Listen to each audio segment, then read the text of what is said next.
Hello everyone, welcome to शिवाय coaching classes and career academy. Friends, आज CTP की class का फर्स्ट क्वेश्चन है।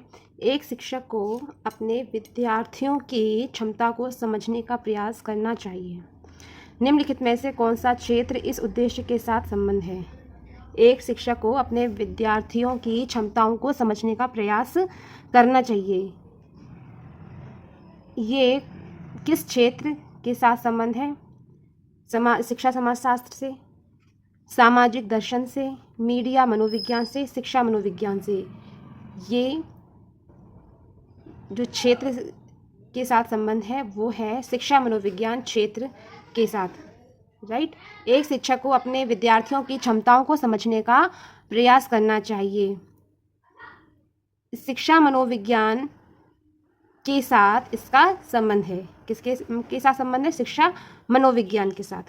नेक्स्ट क्वेश्चन है, मनोविज्ञान शिक्षा का आधारभूत विज्ञान है, यह किसने कहा है? मनोविज्ञान शिक्षा का आधारभूत विज्ञान है, यह किसने कहा? यह कहा है BN झा ने, स्किनर ने, और डेविस ने, एंड लास्ट है वुडवर्थ ने। मनोविज्ञान शिक्षा का आधारभूत विज्ञान है, यह कहा है स्किनर ने। स्किनर का पूरा नाम क्या है? वुल्फ फ्रेडरिक स्किनर, जिसको हम क्या बोलते हैं? BF Skinner.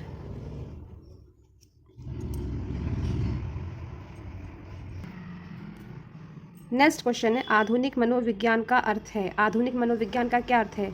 ऑप्शन ए मन का अध्ययन, ऑप्शन बी आत्मा का अध्ययन, ऑप्शन सी व्यवहार शरीर का अध्ययन, एंड लास्ट है व्यवहार का अध्ययन। शिक्षा मनोविज्ञान का अर्थ है, शिक्षा मनोविज्ञान का अर्थ है, ऑप्शन डी इज राइट, व्यवहार का अध्ययन। शिक्षा मनोविज्ञान की उत्पत्ति का वर्ष कौन सा माना जाता है? शिक्षा मनोविज्ञान की उत्पत्ति का वर्ष कौन सा माना जाता है? Option A 1947, option B 1920, option C 1940, option D है 1900। शिक्षा मनोविज्ञान की उत्पत्ति का वर्ष है, option D is right, 1900। Next question,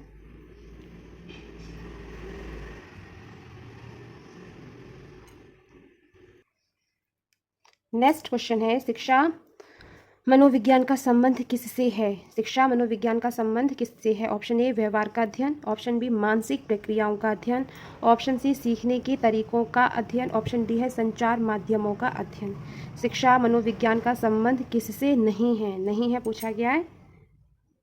शिक्षा मनोविज्ञान का संबंध किससे नहीं है? मानव व्यवहार के साथ शिक्षा मनोविज्ञान का संबंध है। सीखने के तरीकों का अध्ययन शिक्षा मनोविज्ञान के साथ संबंधित है। मानसिक प्रक्रियाओं का अध्ययन भी शिक्षा मनोविज्ञान के अंतर्गत आता है, लेकिन संचार माध्यमों का अध्ययन शिक्षा मनोविज्ञान के अंतर्गत नहीं आता है। तो राइट आंसर क्या है? संचार माध्यमों का अध्ययन। शिक्षा मनोविज्ञान का संबंध किससे नहीं है? तो संचार माध्यमों का अध्ययन से नहीं है। नेक्स्ट क्वेश्चन है, निम्नलिखित में से कौन शिक्षा मनोविज्ञान की प्रकृति है? निम्नलिखित में से कौन शिक्षा मनोविज्ञान की प्रकृति है? ऑप्शन ए कला, ऑप्शन बी विज्ञान, ऑप्शन सी है विद्यात्मक विज्ञान, या डी है इनमें से कोई नहीं। शिक्षा मनोविज्ञान की प्रकृति है विद्यात्मक विज्ञान, option C is right. Next question है, शिक्षा मनोविज्ञान की दृष्टि से निम्नलिखित में से कौन सा कथन सत्य है? शिक्षा मनोविज्ञान की दृष्टि से निम्नलिखित में से कौन सा कथन सत्य है? ऑप्शन ए बच्चे अपने ज्ञान का स्वयं सृजन करते हैं, ऑप्शन बी विद्यालय में आने से पहले बच्चों को कोई पूर्व ज्ञान नहीं होता है, ऑप्शन सी है अधिगम प्रक्रिया में बच्चों को कष्ट होता है, ऑप्शन डी बच्चे यथावत सीखते हैं जो उन्हें पढ़ाया जाता है। शिक्षा मनोविज्ञान की दृष्टि से कौन सा कथन सत्य है?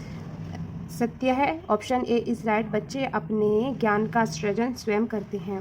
नेक्स्ट क्वेश्चन है, एक शिक्षक को अपने विद्यार्थियों की क्षमताओं को समझने का प्रयास करना चाहिए। निम्नलिखित में से कौन सा क्षेत्र इस उद्देश्य के साथ संबंध है? कौन सा क्षेत्र संबंध है? शिक्षा मनोविज्ञान का क्षेत्र इस उद्देश्य के साथ संबंध है। राइट। नेक्स्ट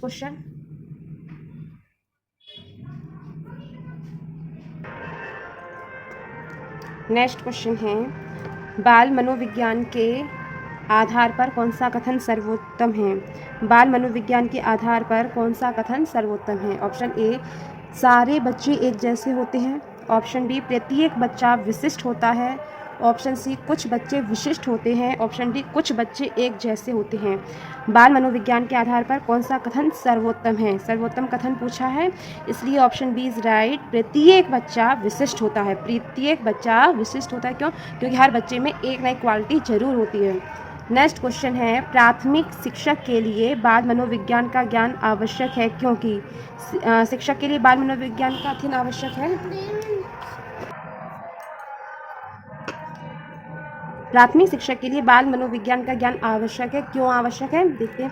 ऑप्शन ए, यह बच्चों को अनुशासित बनाने में सहायता करता है। ऑप्शन बी, परीक्षा में परिणाम में उन्नति होती है। ऑप्शन सी, यह बच्चों को अभिप्रेरित करने के लिए सुविधाजनक तरीका बन जाता है। ऑप्शन डी, यह बच्चों के व्यवहार को समझने में शिक्षक की सहायता करता है। इसलिए ऑप्शन डी इज राइट। शिक्षक के लिए बाल मनोविज्ञान का ज्ञान क्यों आवश्यक है? क्योंकि बाल मनोविज्ञान से पढ़ने से, इसका अध्ययन करने से शिक्षक को बच्चों के व्यवहार को समझने में सहायता मिलती है। नेक्स्ट क्वेश्चन है, बाल मनोविज्ञान का केंद्र बिंदु है। बाल मनोविज्ञान का केंद्र बिंदु कौन है? अच्छा शिक्षक है, बालक है, शिक्षण प्रक्रिया है, विद्यालय है। बाल मनोविज्ञान का केंद्र बिंदु है बालक। राइट फ्रेंड्स, ये थे आज के important question, selected question, previous year question अच्छे। अगर आपको आज की क्लास अच्छी लगी हो प्लीज़ एक लाइक ज़रूर कीजिए। चैनल पर नए आए हैं सब्सक्राइब भी कर लीजिए। मिलते हैं नेक्स्ट वीडियो में।